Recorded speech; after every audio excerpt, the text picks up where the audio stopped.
అదే యూఎస్లో వాళ్ళకొని వాళ్ళకున్నాయి, మన ఇండియాలో లేదు.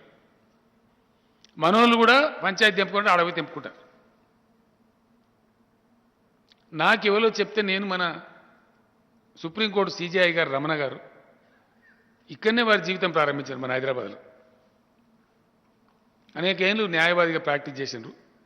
తర్వాత హైకోర్టు జడ్జి అయిన వారు, ఆ తర్వాత సుప్రీంకోర్టు జడ్జి అయినారు. ఈ మధ్య అఖిల భారత ఉన్నత న్యాయస్థానానికి ప్రధాన న్యాయమూర్తి అయినారు.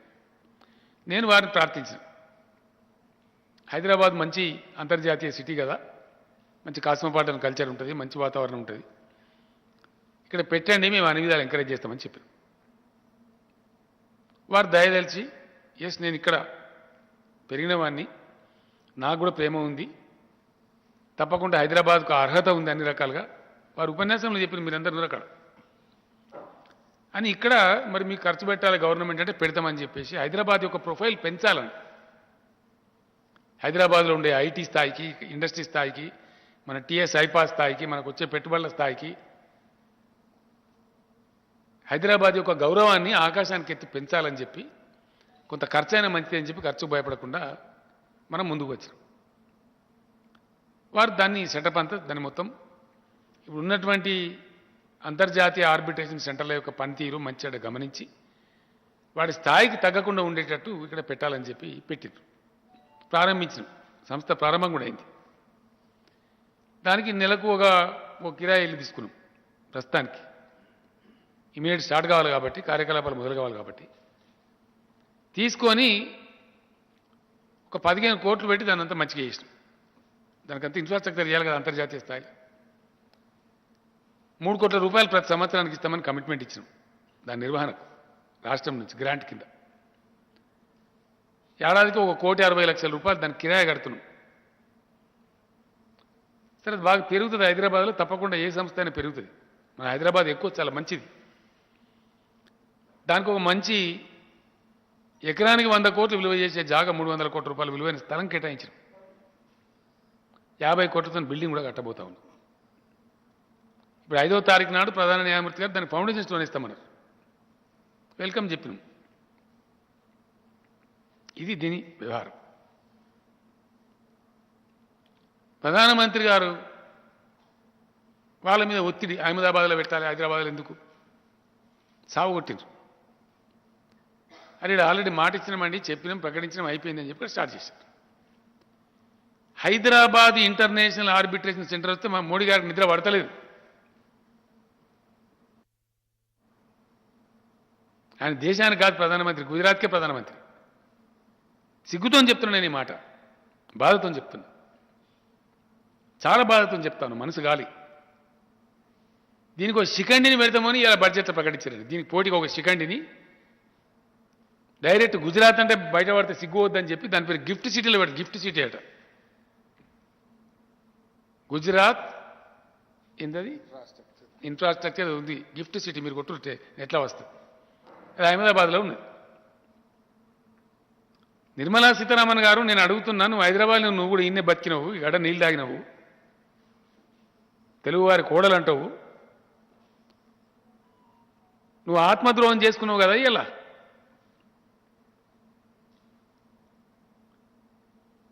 మన హైదరాబాద్ యొక్క ఇంటర్నేషనల్ ఆర్బిట్రేషన్ సెంటర్కు శిఖండిని తెచ్చిపెట్టింది ఇలా మోడీ గారు అహ్మదాబాద్లో. శాంతి పర్వం శ్లోకం చెప్పినవే నీ ఆత్మ ఘోషించలేదా? ధర్మం గురించి చెప్తూ ఇంత అధర్మమా? హైదరాబాద్ యువకులారా, హైదరాబాద్ మేధావులారా, ఆలోచన చేయాలి మీరుగా. ఈ బీజేపీ నీతి ఏంది? ఇంత సిగ్గుమాలిన ప్రభుత్వం. మిమ్మల్ని కూడా కోరుతున్నాను నేను, జర్నలిస్ట్ మిత్రులను, దయచేసి ఇది అన్యాయం కాదండి. కేంద్ర ప్రభుత్వం మ్యాగ్నానిమిటీ ఉంటే, ఆర్థిక శాఖ మంత్రికి మ్యాగ్నానిమిటీ ఉంటే హైదరాబాద్ సెంటర్ను పొగిడి ఉండాలి, తెలంగాణ ప్రభుత్వాన్ని అభినందించి ఉండాలి. మన దేశంలో ఇంతకుముందు లేకుండే తెలంగాణ ప్రభుత్వం మంచిగా ముందుకు వచ్చి వాళ్ళు ఇన్ని కోట్లు ఖర్చు పెట్టి ఇన్ని వసతులు చేసి ఆ ఇంటర్నేషనల్ ఆర్బిట్రేషన్ సెంటర్ పెట్టినరు. ఇక 100 కోట్లు హైదరాబాద్కి ఇస్తున్నాము, ఇంకోటి గుజరాత్లో కూడా పెడతామని చెప్తే గమ్మత్ ఉంటుండే, కానీ దీన్ని శిఖండిని పెడుతున్నాము అని చెప్తారు. ఇలా ఇంతకన్నా దిక్కుమని సిగ్గు చేయడం ఇంకోటి ఉంటుందండి. దయచేసి హైదరాబాద్ మిత్రులుగా, హైదరాబాద్ జర్నలిస్టులుగా, తెలంగాణ బిడ్డలుగా మీరు కూడా ఆలోచించాలని నేను కోరుతా ఉన్నా. ఎంత బాధ కలుగుతుందండి? ఇది కేంద్ర ప్రభుత్వం వివరించే తీరు. ఇదేనా? ఇంత కురుస ప్రధానమంత్రి ఈ దేశానికి ఇంత షార్ట్ సైటెడ్నెస్సా? ఇదా పద్ధతి? చాలా చాలా బాధపడుతున్నాం, చాలా సిగ్గుపడుతున్నాం. ఇటువంటి నీచమైనటువంటి, సంకుచితమైనటువంటి, కురుసబుద్ధులున్నటువంటి కేంద్రాన్ని కలిగి ఉన్నందుకు చాలా బాధపడుతున్నాం.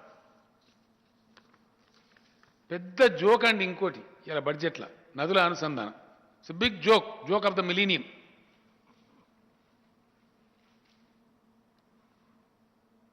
ఎంత ఆత్మవంచన అంటే ఇలా బడ్జెట్లో చెప్పేది అంతా అబద్ధమే. క్రిప్టో కరెన్సీ మీద 30% పన్ను వసూలు చేస్తాం. తలా తోక ఉందేమన్నా? మైండ్ ఉందా అసలు కేంద్ర ప్రభుత్వానికి? క్రిప్టో కరెన్సీ మీరు ఒప్పుకున్నారా? అఫీషియల్ ఈ దేశంలో? What is your answer Shrimati Nirmala Sitharaman గారు? I'm asking the honourable prime minister, what is the answer? Are you accepting crypto currency in this country? Is it official? Make it clear. Otherwise బుర్ర లేకుండా ఎట్లా చెప్పినావు ఇవాళ 30% ట్యాక్స్ వసూలు చేస్తాను? ఏ పద్ధతిలో చెప్పినావు? దాని ప్రాతిపదిక ఏంది అసలు? It should be made clear that weather government of India is accepting the crypto currency in the country. What non sense it is? Is it not senseless? हम जो भी कह सकते हैं, जो भी कर सकते हैं, ये क्या बात है?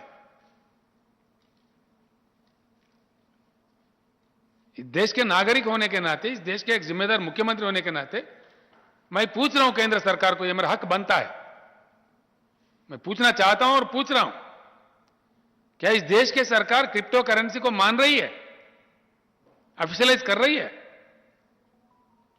आपने खुद कहा हम क्रिप्टो करेंसी को नहीं मानते, कुछ ही दिन पहले कहे थे. మీకు తెలుసు, మీరంతా జర్నలిస్ట్ మిత్రులు, మీరే రాసిన వార్తలు. आज बजट में कहते हैं कि 30% टैक्स लगाएंगे. क्या मतलब हो गया? कुछ दिमाग है इस केंद्र सरकार को? ये दिमाग रखने वाले करने की बात है. किसको कंफ्यूज कर रहे हैं आप इस देश में? किधर ले जाना चाह रहे हैं इस देश को?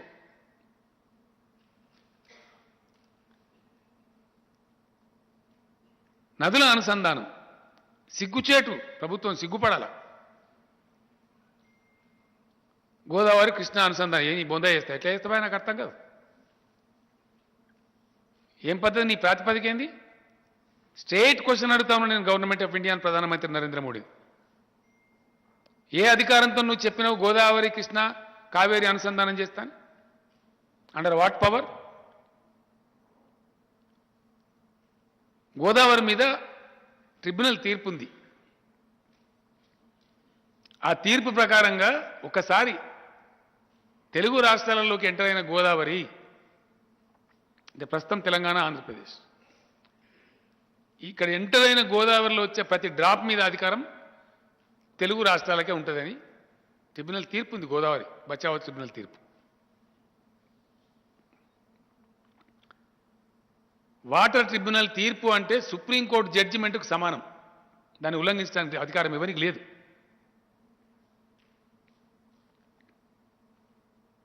నువ్వు మా నీళ్లను మాకు అడగకుండా సుప్రీంకోర్టు జడ్జిమెంట్కు సమానమైనటువంటి ట్రిబ్యునల్ తీర్పు ద్వారా గోదావరిలో ఉన్న జలాలన్నీ తెలుగు రాష్ట్రాలకు సంక్రమించిన తర్వాత నువ్వు వంచబోయి కావేరీ నదిలో ఎట్లా కలుపుతావు?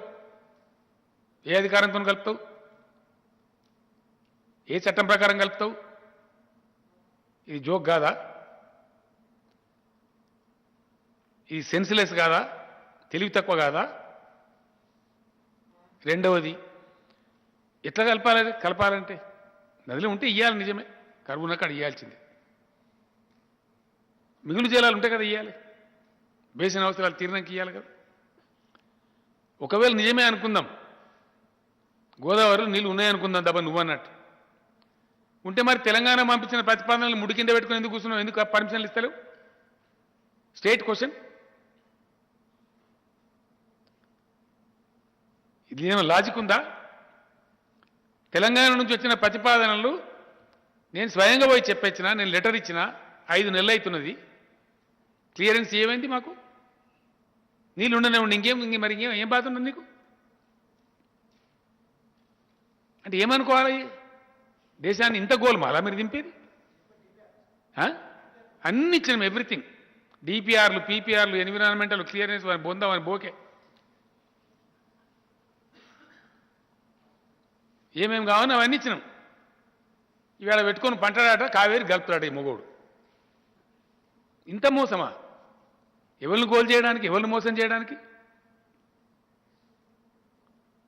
మరి మా ఇష్టం ఉన్న అబద్ధాలు చెప్తాం, మా ఇష్టం ఉన్నది ఏ పడితే నోట్లకి ఏదో వస్తే చెప్తాం, ఎవరిని పడితే ఏది పడితే దిగుతాం.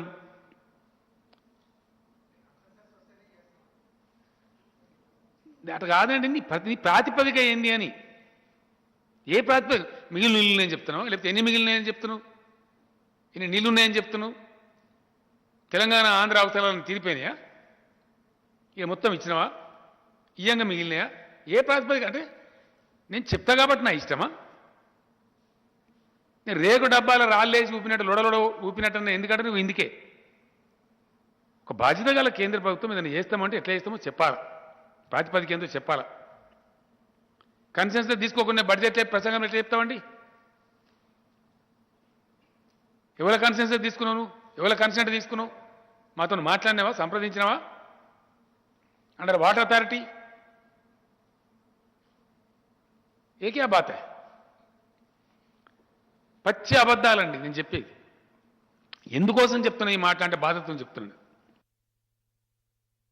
దేశాలు 100 కిలోమీటర్లు 1000 కిలోమీటర్లు తీసుకుపోయి ఇస్తా ఉన్నారు నీళ్ళు.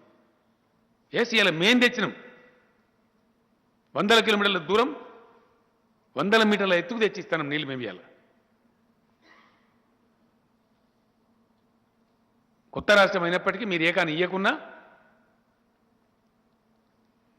మీ కోఆపరేషన్ జీరో ఉన్నా మేము తెచ్చినాం ఇవాళ నీళ్ళు ఇస్తాం. ఇక్కడ ప్రాక్టికల్గా మేము పండించిన పంట కొనే ముఖం లేదు మీ తెలివికి, సిగ్గు కూడా లేదు. అంత బ్రహ్మాండంగా ఇస్తాను నీళ్ళు మేము. మీకు తెలివి లేదు. ఇవాళ నీతి ఆయోగ్ మీటింగ్లో చెప్పిన నేను యాజ్ ఏ సీఎం, ఈ దేశంలో నీళ్ల కరువు ఉండటానికి వీలే లేదు. దేశం దేవుడిచ్చినటువంటి సంపద, ప్రకృతి ఇచ్చినటువంటి వరం, 65,000 టీఎంసీల నీళ్లు ఉన్నాయి భారతదేశానికి. మీరు రాయాలి దయచేసి, తెలవాలి ప్రజలకి. ఈ దేశానికి 65,000 టీఎంసీ వాటర్ ఉంది. So far by now, out of the 65 TMC of water which is available to the country, only 35,000 TMC is exploited. 30,000 TMC surplus water is there. And some more accounts have to be settled. There is water available in the rivers from which they come from Tibet. అవి తేలాలి. Tibet నుంచి వచ్చే నదుల యొక్క నీళ్ళ లెక్క తేలలే, ఇంకా dispute ఉంది. తేలితే అక్కడ 4-5 వేల టీఎంసీలు వస్తాయి. ఇంచుమించుగా తేలిన లెక్క, తేలవలసిన లెక్క మొత్తం కలిపి భగవంతుడు ప్రకృతిలో ఇచ్చినటువంటి వరం భారతదేశానికి 65 నుంచి 70 వేల టీఎంసీల నీటి లభ్యత ఉంది. మన తెలివికి, కాంగ్రెస్ బీజేపీల తెలివికి 35 వేల టీఎంసీలు కూడా ఇంకా పూర్తిగా ఎక్స్ప్లైట్ కాలే.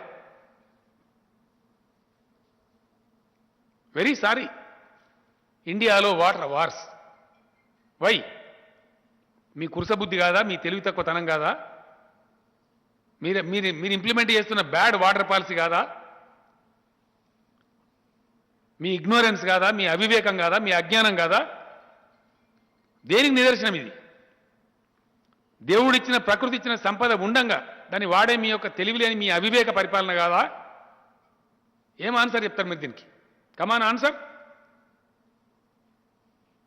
I am asking the Minister Jal Shakti and Honorable Prime Minister of India, is it not a fact that 65,000 TMC of water is available in the country? Is it a fact or not? These figures are given by Central Water Commission of India. These are not KCR's figures.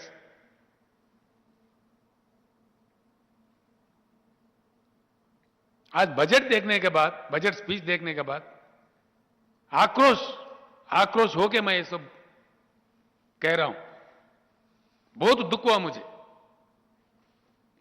क्योंकि इस देश के हम भी हिस्सा है, हम भी नागरिक है देश के.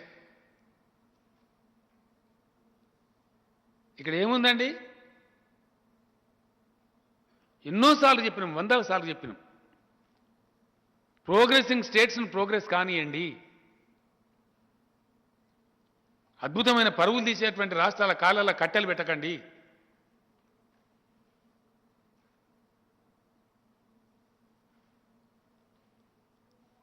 ఎంత నిస్సిగ్గుగా అంటే, ఎంత సిగ్గు లేకుండా అంటే చాలా బాధ అవుతుంది. Sorry, very sorry.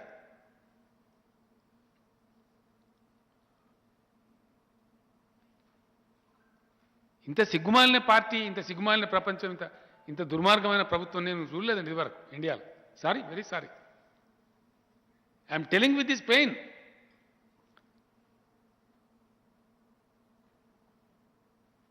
నీళ్ళ విషయంలో ఇది వీళ్ళ పాలసీ, దిక్కుమాలిన వీళ్ళ యొక్క బ్యాంకరప్ట్ థింకింగ్. వీళ్ళ పాలసీ లేదు, పాసు లేదు.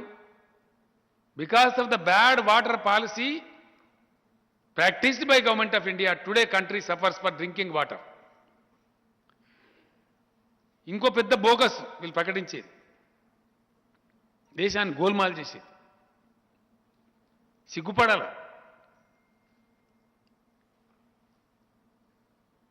జల్శక్తి మిషన్ అట, వీళ్ళు బొంద మిషన్. మిషన్ లేదనా పాసు లేదు, అంత బోకస్. నేను చెప్తున్నా కానీ డబ్బాల రాళ్ళేసి లొడలొడ ఊపినట్టు తప్ప జలశక్తి మిషన్ ఎంత పెట్టినవరా అంటే 60,000 కోట్లట ఈయన తెలివికి. దాంతో మొత్తం జలశక్తి అట, అది మిషని. తెలంగాణ ఎంతనైనా నాకు అర్థంగా 4 కోట్ల జనాభా మనం నిన్నయాలి. అది కూడా 4 కోట్ల జనాభాకు మిషన్ భగీరథ పెడితేనే 40,000 కోట్లు ఖర్చు అయింది.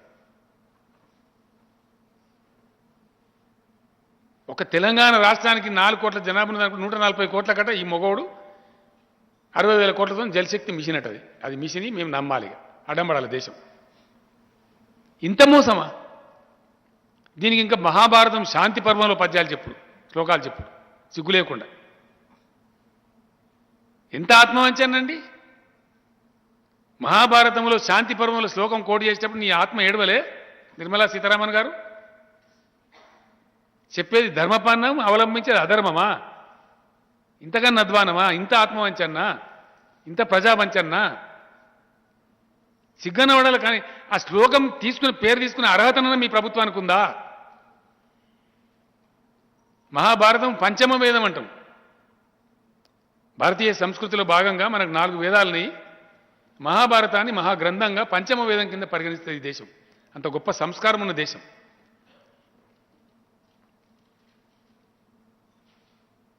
మీరు మీ దిక్కుమాలిన పార్టీ, మీ ప్రభుత్వం ఈ దేశానికి పుట్టిన కుక్కమూతి పిందె. మీరు ఇంత అన్యాయమా? సిగ్గనిపించలేదా నిర్మలా సీతారామన్ గారు? మహాభారత శాంతి పర్వాన్ని కోటు చేస్తావు నీ దిక్కుమాలిన నీ పచ్చబద్దాలకు. ఇంకేం దొరకలేదా నీకు? వాటికే ఇప్పుడు నేను చెప్పిన దానికి నేను ఎన్ని లెక్కలు చెప్తున్నా, ఫిగర్ చెప్తున్నా పెద్ద దానికి. ఇప్పుడు రేపు ఏం చేస్తారు బీజేపీలు మీకు తెలుసు కదా. సాయి సంసారి, లచ్చి దొంగ, బట్టి అంత వచ్చి పిచ్చోరుడు, ఫిల్దీ లాంగ్వేజ్ల తిట్టుడు. ఇప్పుడు కేసీఆర్ని పట్టుకుని 1000 తిట్లు తిడతారు ఇక ఈ దొంగ ముఖం గాలు. ఎస్, దొంగ ముఖం గాలు అంటున్నాను నేను. దరిద్రులు ఈ దేశాన్ని పట్టిన దరిద్రం. అందుకే కూకటి వేలతో పీక్ అవతల పడేయాలి.